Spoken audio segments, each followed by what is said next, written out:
Hello, my name is Vivian Andrea Ospina, and this is Step 6 final exam for the course Testing and Evaluation in ELT. So today we are going to talk about evaluation and what it's used for.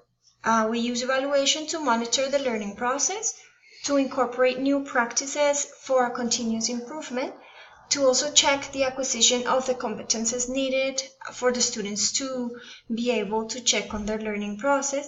And at that point, evaluation helps to verify learning process versus learning objectives. When evaluating young learners, we need to take into account the competences that you as a teacher need them to learn and which level of proficiency are they expected to reach. If we talk about Colombian education, which is our standards and our context, the standards are made to be used with all students, divided by grade, by age, with specific learning goals. Therefore, in our Colombian context, standards given by the Ministry of Education are the guide for what needs to be acquired by the students. So we're going to talk about different approaches, and when we talk about approaches, we're going to have two of them, quantitative and qualitative, which are necessary when thinking about evaluating young learners, because young learners not only need quantitative evaluation but also qualitative evaluation. So the quantitative evaluation is based on numbers and objectives as well as activities. We need some data such as number of participants, the grade point averages, and stuff like that. For the qualitative, we will use interviews, focus groups, and observation of the students.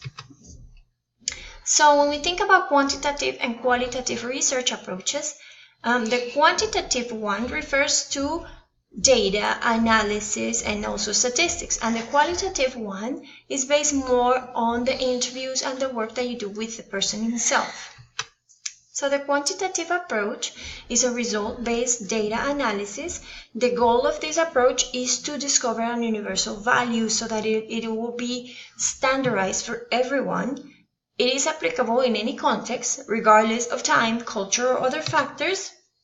It focuses on numbers, like I had said, who, what, when, and where, match with outcomes about knowledge and comprehension. So it defines, it can classify, it can recall, reorganize, recognize, allows for measurements of variables, uses statistical data analysis, may be generalized for greater population with larger samples, and is easily replicated from one place to another because it's a standard.